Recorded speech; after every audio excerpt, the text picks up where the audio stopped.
कैसे भी हालात हों, कैसे भी मामलात हों, कितनी भी जो आप कहें कि ऐसी चीज़ें हों जो कि रुकावट पैदा कर रही हों ये बात करने के लिए बैनुल अक़वामी सतह पर, लेकिन सच्चे पाकिस्तानी हमेशा कश्मीर और कश्मीरियों के हक़ में बात करते हैं।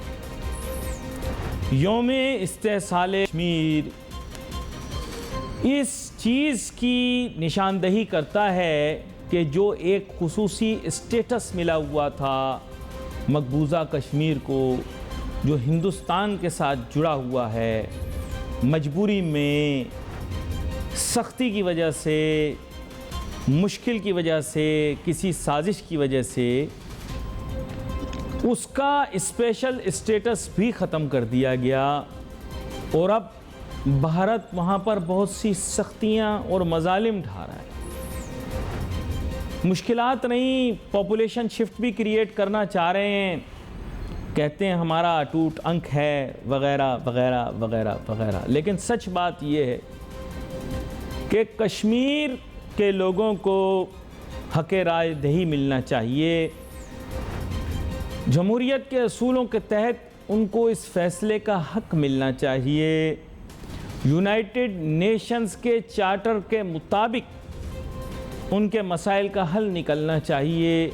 जो गलतियाँ माजी के अंदर हमारी क़यादतें पाकिस्तान की करती रहीं, जिसकी वजह से कश्मीर के काउस को बहुत नुकसान पहुँचा, उनको रिवर्स करना बहुत ज़रूरी है। कश्मीर का स्टेटस दोबारा से नुमाया करके दुनिया के सामने पेश करना बहुत ज़रूरी है। आज हम उन लोगों को कटहरे में तो खड़ा नहीं कर सकते जिन्होंने कश्मीर का मुकदमा कमज़ोर किया, चाहे वो पाकिस्तान की तरफ हों, इस वक्त मकबूजा या आज़ाद कश्मीर में हों या फिर हिंदुस्तान में मौजूद हों, क्योंकि हम उनका किसी तरह से मुआवजा नहीं कर सकते। अफसोस की बात यह है कि अगर हम करने की कोशिश भी करेंगे तो कोई फ़ायदा नहीं। हो सकता है मौजूदा तौर पे वो हिंदुस्तान में भी क़यादत में आ जाएं, पाकिस्तान में भी क़यादत में आ जाएं, और हो सकता है कि मकबूजा और आज़ाद कश्मीर में भी उन लोगों की वक्तन फ़वक्तन आमद जारी रहे। इसके लिए एक नेशनल पॉलिसी बनाना बहुत ज़रूरी है, जिस पर अमल करना बहुत ज़रूरी है। उस पॉलिसी का कंसिस्टेंट होना बहुत ज़रूरी है।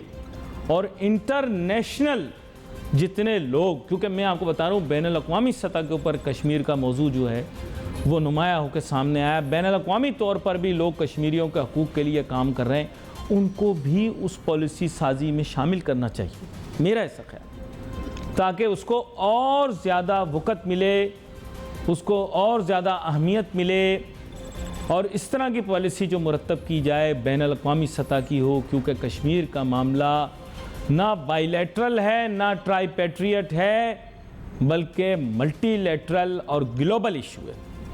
मेरा ये ख्याल है। तो सारी दुनिया को इसकी ज़िम्मेदारी लेनी है और इंशाअल्लाह लेनी भी चाहिए। इसके साथ ही नाज़रीन आज के मौजू की तरफ आते हैं, जो कि बहुत ही अहम है और मैं उसके ऊपर बहुत ज़्यादा बात करता रहा हूँ। अब आए थोड़ी मईशत के ऊपर गुफ्तगू कर लेते हैं। तो मैं अगले दिन बैठा, थोड़ा बहुत इल्म व तदरीस से ताल्लुक़ है, तो मैंने बैठकर देखा कि भाई हर टीवी चैनल पे एक ही बात आ रही है, पाकिस्तान श्रीलंका बन जाएगा, श्रीलंका पाकिस्तान बन जाएगा, पता नहीं क्या, पाकिस्तान फ़लाँ बन जाएगा, फ़लाँ बन जाएगा, युगांडा के साथ पाकिस्तान का मवाजना किया जा रहा है, पता नहीं कुछ और कोई अफ्रीका के ममालिक हैं बिल्कुल गए गुजरे, उनके साथ पाकिस्तान का मवाजना किया जा रहा है। तो समझ कुछ नहीं आ रही थी। फिर मैंने कहा चलो ये श्रीलंका वाली बात को ले लेते हैं। श्रीलंका की मईशत का मैंने डाइसेक्शन किया और उसके बाद मैंने मालूमात करने की कोशिश की कि आखिर उनकी मईशत आज इस बदहाली का शिकार कैसे हुई।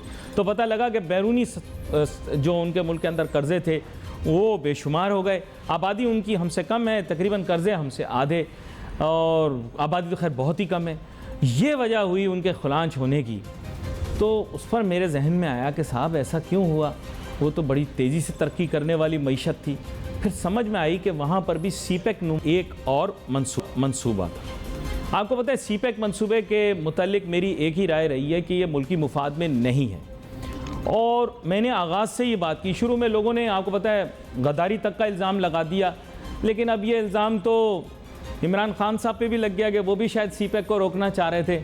और फिर उसके बाद ज़ाहिरी बात है इदारों ने उसकी गारंटी ली है तो इदारों को ही ना कल उसका जिम्मेदार ठहरा दिया जाए कि इदारों ने शायद उसको स्लो डाउन किया।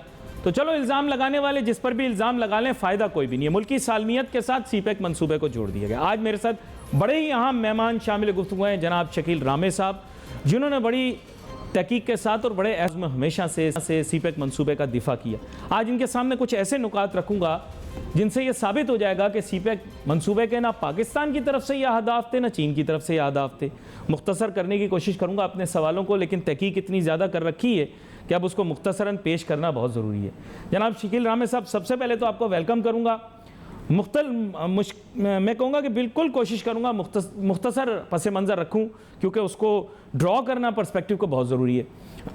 मैंने मुताला किया ये सीपैक के मौजूदा रूट का, तो मुझे बताया गया कि ये रूट जो है पाकिस्तान में 3 हिस्सों में डिवाइड कर दिया गया है, और चीचों की मलियाँ, लाला मूसा में भी अगर कोई सड़क बन रही है तो उसको भी सीपैक मंसूबे में शामिल कर दिया गया। ताहम आज की तारीख़ में भी सीपैक मंसूबे का आगाज़ जो है फॉर्मल तौर पे 2008 से पहले ही हो गया था। ताहम 2014 के अंदर इसका बाकायदा आगाज़ शुरू हुआ। 15 में वो रेटिफाई हो गया बाकायदा, जब वहाँ के सदर यहाँ तशरीफ़ लाए पाकिस्तान के अंदर। तो तब से लेकर आज तक, यानी अगर इसको लिया जाए तो 8 साल में कराची और गवादर के दरमियान कोई मोटरवे कायम नहीं की गई। अगर आपने लाहौर से गवादर जाना हो तो बरह रास्त कोई मोटरवे कायम नहीं है। अगर आपने इस्लामाबाद से जाना हो तो भी कोई मोटरवे कायम नहीं है, मोटरवे नहीं है। एक्सप्रेसवे या इससे कम की सड़कें मोटरवे का दर्जा नहीं रखती। इसके अलावा पेशावर से भी अगर आप गवादर जाना चाहें तो भी उसके लिए कोई डायरेक्ट मोटरवे नहीं बनाई गई, यानी कि डबल कैरेज या 6 लेन या कोई ऐसी सड़क। एक मुख्तसर सी सड़क है जो बलूचिस्तान के वस्त से गुजरती है और जाके खुंजराब पास को जोड़ देती है, जो कि खुंजराब जो है मोस्ट, मैं कहूँगा कि डिफ़िकल्ट एंड डेंजरस टेरेन के अंदर बना हुआ एक रोड है, जो जाकर उरमची से जुड़ता है, जो कि चीन के लीस्ट डेवलप्ड, वेस्टर्न चाइना के लीस्ट डेवलप्ड एरियाज़ के अंदर से आता है। अगर मैं गवादर से बीजिंग जाना चाहूँ तो कोई मोटर बेस्ड या ऑटोमोबाइल बेस्ड प्रॉपर रोड मौजूद नहीं है। इस तक कि चीन के अंदर भी जो मवासलाती निज़ाम है वो भी बहुत कमज़ोर है। मुझे ज़रा वाज़े करके बताइएगा कि चीन के रेगिस्तान में जाकर एक सड़क बनाने की कोशिश करना, जिस सड़क का वजूद ना हो, उसका नाम आपने सीपैक कैसे रख दिया, और इसके पीछे लॉजिक और रैशनल थोड़ा मुझे समझाइए। जी thank you Ali Nasar, thank you बड़ा लिबरेटिव किस्म का इंट्रोडक्शन देने का। पहली बात, सीपैक एक रोड का नाम नहीं है, आप इसको इस चीज़ से अलग करें। जो रोड है इस बड़े डिज़ाइन का एक माइनर हिस्सा है, जो चाइना पाकिस्तान इकोनॉमिक कॉरिडोर है। ये इसको क्या कहते हैं कि चाइना पाकिस्तान इकोनॉमिक रोड नहीं कहते, इसको कॉरिडोर कहते हैं। कॉरिडोर का मतलब है इसके साथ बहुत सारी ऑक्सिलरी चीज़ें होंगी, मतलब जिसमें हमने बात की थी, जिसमें इंडस्ट्रियल डेवलपमेंट होगी, जिसमें पोर्ट बनेगी, जिसमें अभी इसके रोड के साथ, अभी तो रोड की हम बात कर रहे हैं, हम मोटरवे की, MLN1 की बात है कि जो हम इधर से लेके खुंजराब से लेके हमने ग्वादर तक, कराची तक हमने ML1 बनानी है, रेलवे रोड मतलब लिंक बनाने हैं। अब देखें, जो आपने मोटरवेज की बात की, अब जो कि पहले जो था वो एक रूट था, सिंगल रूट, जिसको हमने जब प्रेसिडेंट मुशर्रफ इसको नेगोशिएट कर रहे थे 2003 में, मगर हमने इसको 3 हिस्सों में ले गए, ईस्टर्न, वेस्टर्न और मिडल रूट को हम इसको करते हैं। अब हर रूट के डिफरेंट डिमेंशंस हैं।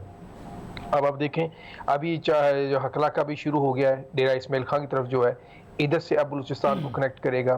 फिर इधर से जो हम बात करते हैं कि ML1 मोटरवे 1 जो थी, 2 थी, M1, M2, M3 जो थी, ये अब कनेक्ट हो गई हैं। अब जो खाने वाला और से आगे का पोर्शन अब वो भी बन चुका है। अब बहावलपुर से भी कराची तक आप देखें तो रास्ता कम हो चुका है, जो हमारे नए रोड्स बने हैं। तो जो रोड्स की बात है ये तो बन रहे हैं, और रोड्स इतनी जल्दी नहीं बनते, मतलब जिस तरह अभी ML1 बनना शुरू होगी, इसको भी टाइम लगेगा, नंबर 1। नंबर 2 जो थी कि हमारी जो हम बात कर रहे हैं स्पेशल इकोनॉमिक जोन्स की, ये इसमें चाइना का कोई लेना देना नहीं है। ये हमारी नालायकी है कि हम अभी तक स्पेशल इकोनॉमिक जोन्स को ऑपरेशनलाइज नहीं कर सके। क्यों नहीं कर सके? क्योंकि हमने ज़मीन तो मार्क कर दी, मगर वहाँ पर जो बुनियादी सहूलतें प्रोवाइड करनी थी वो हमने नहीं दे सके। क्योंकि किसी भी इंडस्ट्री को लगाने के लिए बिजली चाहिए, गैस चाहिए, पानी चाहिए, रोड की कनेक्टिविटी चाहिए।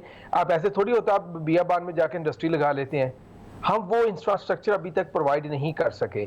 जब सीपैक अथॉरिटी बनी थी तो उस वक्त इसमें काफ़ी तेज़ी आई थी, मगर इस गवर्नमेंट ने आके अब उस सीपैक अथॉरिटी को फिर ख़त्म कर दिया है। अब देखते हैं अब कैसे काम आगे चलता है। नंबर 3, जो आप बात कर रहे हैं शिंजियांग की उर्मची की, अगर आप उसके यानी कि लास्ट जो कहते हैं डेकेड की उसके आप जीडीपी ग्रोथ रेट निकाल के देखें, वो चाइना में वो टॉप पे जा रहा है। चाइना ने इतनी इन्वेस्टमेंट किया उस इलाके में, आप जाके उसके रोड्स को देखें, यानी कि किस तरह के उन्होंने किस किस जगह रोड्स बना दिए हैं। इवन वहाँ जो कि डेजर्ट थे उनको वो प्रोडक्टिव लैंड में कन्वर्ट कर रहे हैं, जहाँ एग्रीकल्चर प्रैक्टिसेस हो रही हैं, और इन एडिशन टू वहाँ पर वो क्या फॉरेस्ट भी लगा रहे हैं। और ये दुनिया का अजूबा है, पूरी दुनिया मान रही है कि फॉरेस्ट यानी कि डेजर्ट को आप फॉरेस्ट में कैसे कन्वर्ट कर सकते हैं। ये एक अजूबा है जो कि चाइना वहाँ पर कर रहा है। तीसरी जो चीज़ है, अब उस इलाके में पहले कम थी तो उसमें एक ये थी स्किल डेवलपमेंट की, तो चाइना ने वहाँ पर स्किल डेवलपमेंट के डेडिकेटेड प्रोग्राम लॉन्च किए हुए हैं, जिसकी वजह से यानी स्पेशली मुस्लिम कम्युनिटी के लिए, जिसकी वजह से अब उनके लाइवलीहुड अपॉर्चुनिटी ज़्यादा अच्छी हो रही है। चौथी बात जो कि आपको शायद बहुत कम लोगों को पता है इस चीज़ का, जो शिंगजांग रीजन है, यहाँ पर ऑयल और गैस के बड़े रिजर्व हैं, और यहाँ पर रेयर अर्थ मेटल की भी कुछ यानी कि रिजर्व पाए जाते हैं। तो ये चाइना का एक बहुत इंपॉर्टेंट हिस्सा है। और जो कि आप देखें जब से प्रेसिडेंट शी जिनपिंग आए स्पेशली, उन्होंने सारा फोकस इधर लेके आए हुए हैं। क्यों लेके आए हुए हैं? एक तो यह कि सी पैक का हिस्सा है और सी पैक यहाँ से कनेक्ट होगा। दूसरी जो बात है, जो अभी लिटरेचर में जो क्योंकि हम जो गूगल पे ज़्यादा लिटरेचर मिलता है, अली नासिर भाई, वो ज़्यादातर इसलिए मसला पैदा करता है, वो वेस्टर्न है, यानी कि वो जब गूगल पे देंगे तो पहले जितनी आपको रिसर्च नजर आएगी वो सारी की सारी वेस्टर्न यानी कि स्कॉलर्स की नजर आएगी।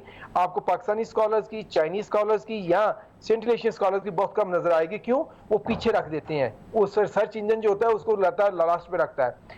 जो चाइना की फिर दूसरा बात करने का सेंट्रल एशिया के साथ तिजारत होती है, लिंकेजेस है, वो इसी शिंजियांग रीजन के थ्रू है।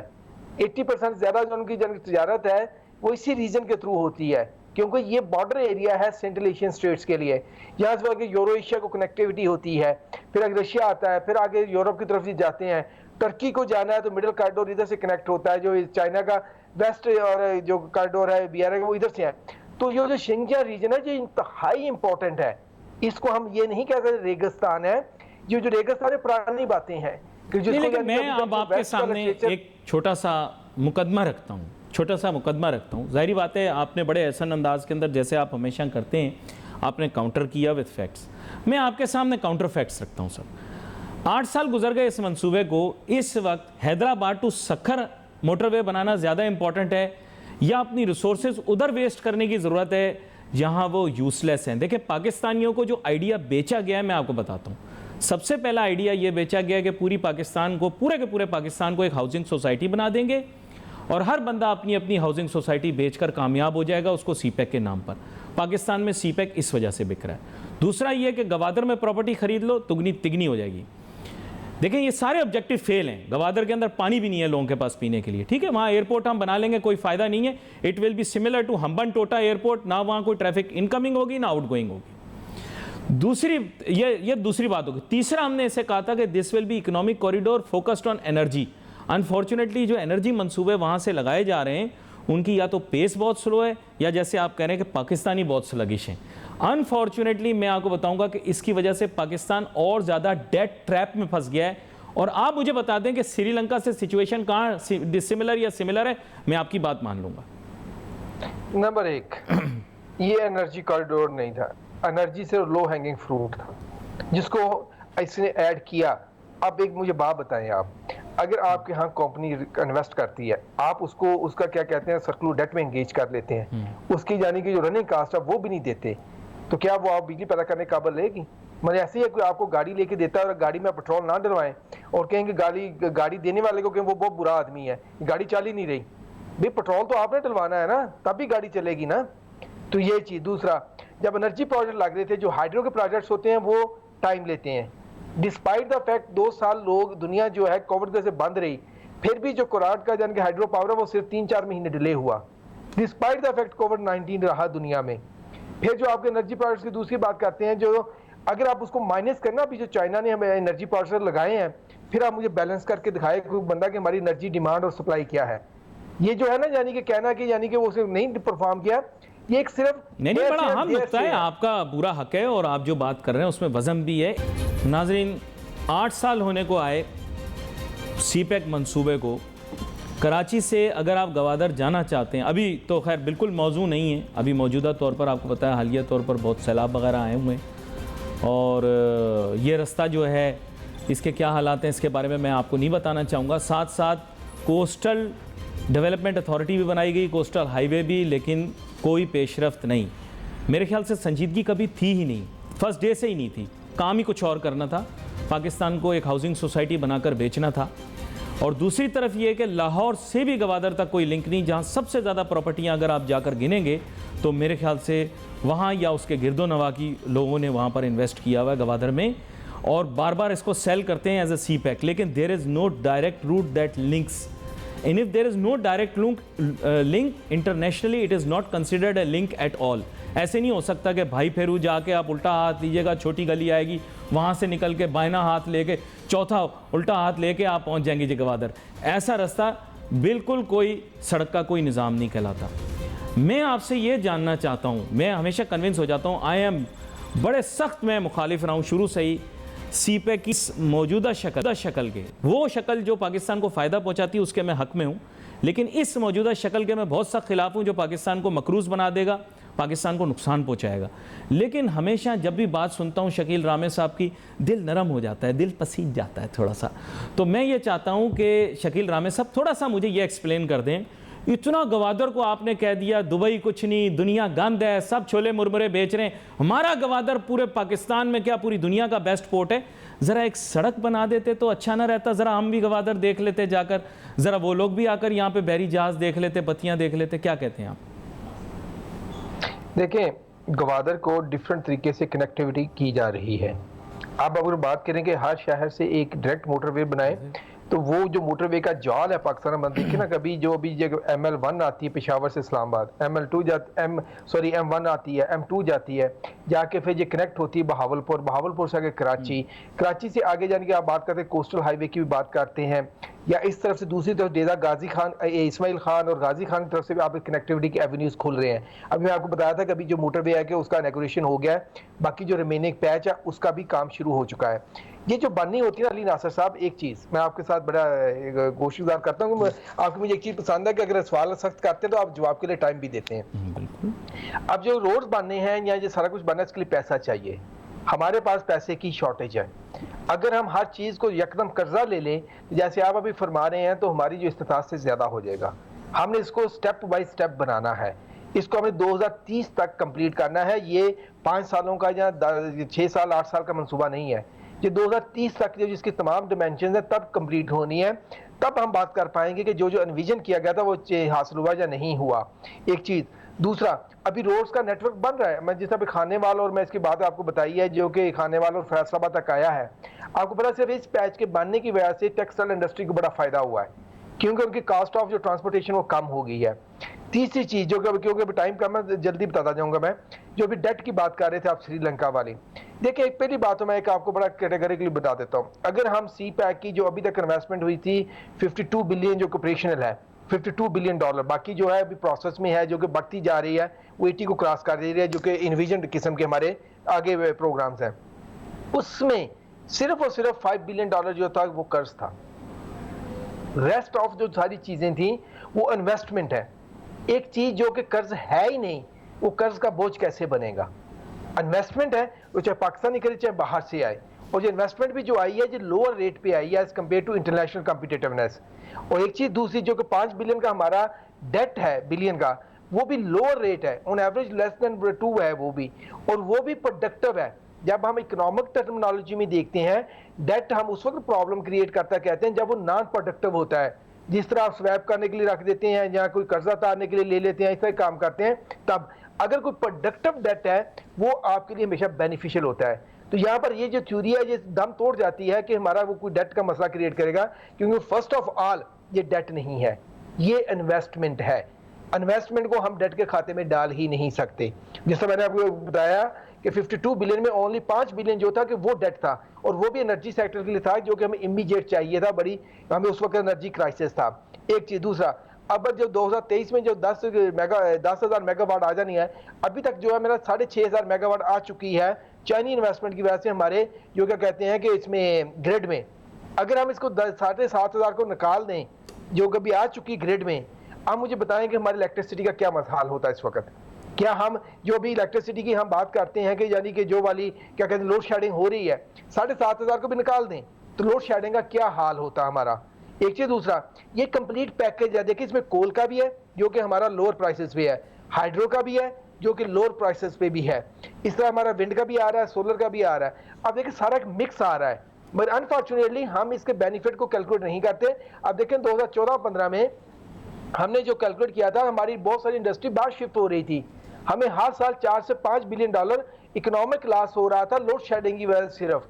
अब इमेजिन करें 2015 से अब तक वो लॉस कहां पहुंच चुका होता, उसको हमने कवर किया। इंडस्ट्री को अभी देखिए हमारी एक्सपोर्ट बढ़ी है, हमने 2-3 साल में आप देखा होगा जब से ये ग्रिड में आना शुरू हुई है बिजली, हमारी एक्सपोर्ट बढ़ी है, तो ये बेनिफिट साथ साथ चल रहे हैं। तीसरी चीज जो श्रीलंका की भी मिसाल दी जाती है वो इंतहाई गलत और क्या कहते हैं फैक्ट्स को डिस्टॉर्ट किया जाता है। आप श्रीलंका का डेट देखें तो 47% जो उनका डेट है वो प्राइवेट बैंकों से था, जो उनका हाई रेट्स पे लिया हुआ था उन्होंने। और दूसरा जो है चाइना का उनके टोटल डेट में हिस्सा जो था लेस देन 10% है, मतलब 9% समथिंग है।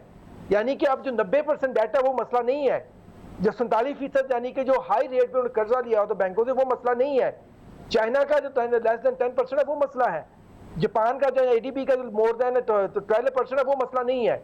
मगर जो चाइना का देखिए ये सारी क्या कहते हैं मैनोवरिंग है और मैनिपुलेशन इफेक्ट्स की। एक चीज, दूसरा चाइना ने कभी भी हेमनटोटा को ना डिजाइन किया, ना सजेस्ट किया, ना इसको लीज करना चाहता था। इसको सजेस्ट करने वाला जो था वो कैनेडियन कंपनियां थी कि जिन्होंने पूरी स्टडी की, और वो स्टडी किसके पैसे से हुई, जो कनेडिया की डेवलपमेंट था उनकी यानी कि कॉर्पोरेशन जैसा यूएसएड है ना, इसी तरह एक कनाडा की भी है, उसके पैसे से हुई। उन्होंने सजेस्ट किया, उन्होंने जब बिड हुई वो सारे मुकर के हमने नहीं करना, चाइना ने फिर बिड करके उसको क्या कहते किया। थर्ड, जब ये उनका क्राइसिस आया कुछ साल पहले, उनके पास पैसा नहीं था कि इंटरनेशनल डोनर यानी कि लेंडर को देने के लिए, स्पेशली प्राइवेट बैंक तो वेट नहीं करते, वो तो कहते हैं कि पैसा नहीं दोगे हम आपको मल्टीप्लाई कर देंगे। उन्होंने जाकर श्रीलंका ने खुद रिक्वेस्ट की चाइना को बार बार, काइंडली हमसे लीज ले ले, हमें पैसा दे, हमें डेट सर्विसिंग करनी है, अदरवाइज हम डिफॉल्ट हो जाएंगे। उस वक्त भी उनको यही खतरा था, तो चाइना ने उनको उस डिफॉल्ट से बचने के लिए जो वो लीज ली, ये मैं नहीं कह रहा, आप क्या कहते हैं हॉपसन यूनिवर्सिटी यूएसए की है, उधर से पढ़ ले, आप जितने यूनिवर्सिटी स्टडीज हुई हैं उधर से, चाहे यूएसए से, इवन उनकी जो क्या कहते हैं बिजनेस काउंसिल है यूएसए की, उससे पढ़ लें, जहाँ यूके की पढ़ लें, जो कि यूनिवर्सिटी या रिसर्च सेंटर्स है, वो आपको क्लियरली बताते हैं हेमनटोटा जो चाइना का जो इशू है, यानी कि कोई भी लेना देना नहीं है श्रीलंका के डिफॉल्ट में, मगर उनका पॉलिटिकल रिटोरिक है ये, और उनका मीडिया है ये। मैं नहीं कहता, मेरी बात पे यकीन करें, मैंने आपको बता दिया, आप जॉन हॉपसन यूनिवर्सिटी की जाके वेबसाइट को सर्च कर ले, उन्हें स्टडी की हुई है पूरा, आप उनको और इंस्टीट्यूशंस पे जाएं, आप ऑस्ट्रेलियन इंस्टीट्यूशन की स्टडी की है उनको पढ़ लें। अब मेरी बात पे यकीन ना करें, आपको खुद समझ आ जाएगी कि ये एक फैक्ट नहीं है। ये आप देखें जैसे अब न्यूज रिपोर्ट आती है, मीडिया की आती है, it can be it like that, ये तो आप कहा जा सकता है, मगर जब उनसे डेटा मांगते हैं आपको कोई डेटा नहीं मिलता, क्योंकि डेटा जो है दूसरी तरफ इंडिकेट करता है। एक और तीसरी चीज जो पाकिस्तान का भी ये है, अब देखिए अभी जो हमारा इशू हो रहा है, हम सी पैक को ना चाइनीज रिलेशन के साथ इंटरमिंगल करते हैं, जो हम चाइना से वैसे कर्ज लेते हैं वो सी पैक से अलग है, मतलब हम स्वैप के लिए लिया, अभी हम पे यानी कि जो बहुत ज़्यादा हमारे शॉर्टेज आ गई थी डॉलर के लिए, हमने चाइना को रिक्वेस्ट की, जब हम पूरी दुनिया में कोई नहीं दे रहा था, आपको पता है इस बात का, पूरी दुनिया ने हमें टिका के जवाब दिया हुआ था। मैं और आप इसको अगले हफ्ते दोबारा लेंगे, क्योंकि आपने बड़ी अहम इस मौजू के ऊपर बात की, और एक नुक्ता बस आपके लिए छोड़ जाता हूँ, अगली दफ़ा इससे आगाज़ करेंगे कि उन्होंने हमारी बात नहीं मानी जब हमने उनसे गुजारिश की कि हम मुश्किल में फंसे हुए हैं, जिसकी वजह से सी पैक को बहुत नुकसान पहुँचा, और उसकी सफाई खैर पहले भी ले चुका हूँ, लेकिन इस दफ़ा आपसे और मज़ीद वजाहत भी लूँगा अगली दफ़ा कि आखिर क्या वजह है। हमने बहुत समझाया, हमारी क़यादत के हर टियर ने जाकर उनको समझाया कि एनर्जी के अंदर हमारे साथ थोड़ी सी कॉम्प्रोमाइज़ करें, तो वो एकदम मुकर गए, और उन्होंने कहा कि साहब ये स्टेट टू स्टेट नहीं बल्कि बिज़नेस जो हैं यहाँ की, उन्होंने आपकी बिजनेसेस के साथ इन्वेस्ट किया हुआ है या आपकी गवर्नमेंट के साथ माल लगाया हुआ है। उनके साथ निगोशिएट करना थोड़ा सा मुश्किल है, जिसके ऊपर पाकिस्तान की क़यादत को हर टियर पे दिली दुख पहुंचा। उसके बाद से आप देख रहे हैं कि सीपैक का मामला बहुत ठंडा हो गया और उसके साथ साथ इसकी स्ट्रेटेजिक जो एक इम्पोर्टेंस थी उस पर बहुत बड़ा हिट हुआ जब हिंदुस्तान ने पाकिस्तान के ख़िलाफ़ बहुत सख्त किस्म की कार्रवाई करने की कोशिश की, नाकाम हुई बुरे तरीके से 2019 में। लेकिन हमारी उस तरह से सिफारती तौर पर भी और दिफाई तौर पर वहाँ से मदद नहीं आई जैसे हमारी तवक्को थी। अपनी दफ़ा के अंदर ताइवान के मामले के ऊपर फिर पाकिस्तान ने भी उसी तरह का ही एटीट्यूड अडॉप्ट किया है जिस तरह चाइना ने इंडिया की जब हमारे मुल्क के अंदर इंकर्जन हुई थी उस पर अडॉप्ट किया था।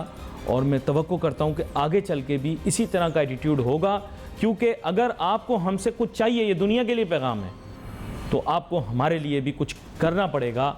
ये रिश्ते बराबरी की नोयत पर होंगे, ग़ुलामी किसी की भी बर्दाश्त नहीं होगी। फिर अगर नहीं बर्दाश्त होगी तो फिर किसी की भी बर्दाश्त नहीं होगी। अगर ग़ुलामी होगी तो फिर मजबूरन फिर सबकी करो, लेकिन अगर नहीं बर्दाश्त तो फिर किसी की भी ग़ुलामी बर्दाश्त नहीं करो। यहाँ पर नाज़रीन प्रोग्राम का वक्त ख़त्म हुआ। चाहता है अली नासिर हमारी टीम को इजाज़त दीजिए। अल्लाह हाफ़िज़।